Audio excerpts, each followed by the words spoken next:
Okay, so I hope you were able to solve the problem and you enjoyed solving it. So, yeah, so you know, at first glance, these pawns really look very menacing, and it's hard to believe that white could be winning here.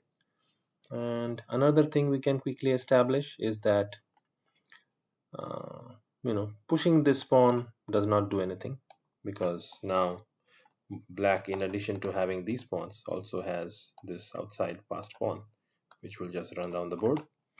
So, and same goes for pushing, these clump of pawns.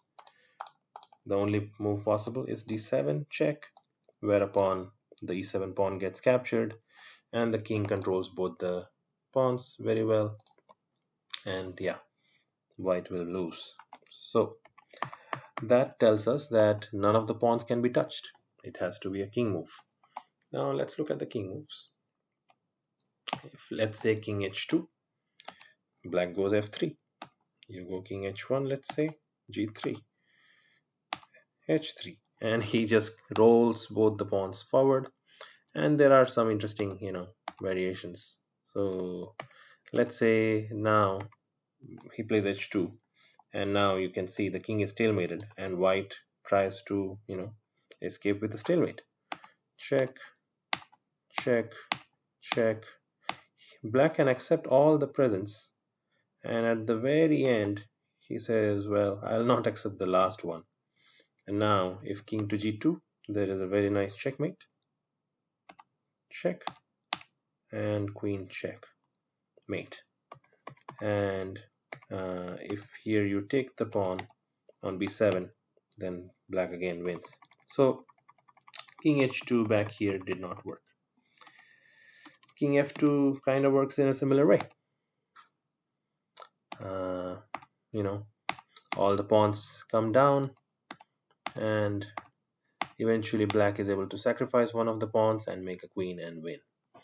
So then what's to be done?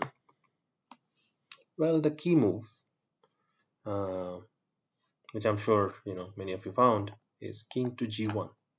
Now what is the idea? The idea is we are not choosing which side to go, the f file or the h file. We are staying flexible by staying on the g file. Now how exactly does that help us?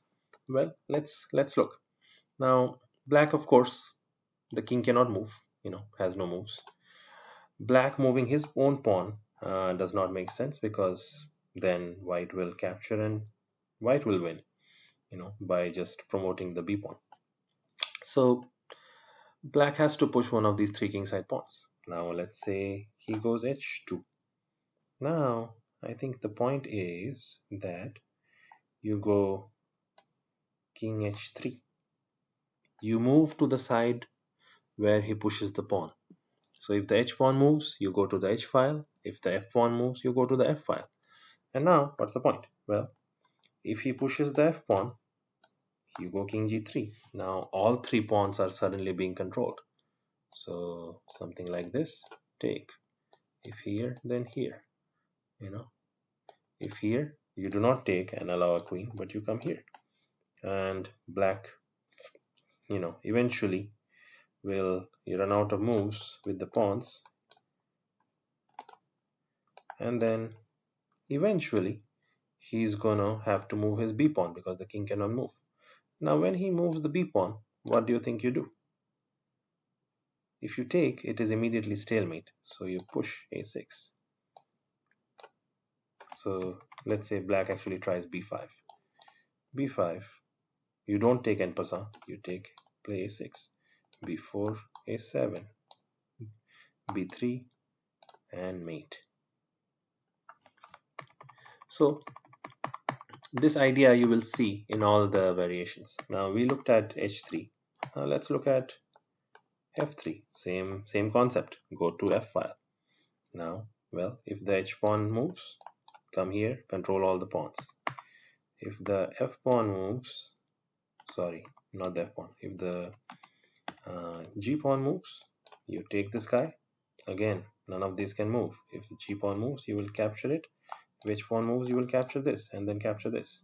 And then again, black will be forced to move their b pawn eventually, and you will win with the a pawn, making a queen and checkmating. Same thing happens if he, after king g1, he goes g2. Now you go here.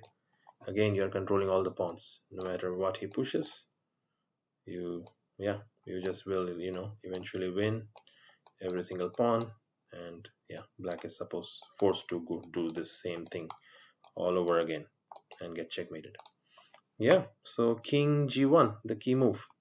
I hope you enjoyed this study. If you like the videos, please give a thumbs up and comment and subscribe. I will see you in the next video. Bye, guys.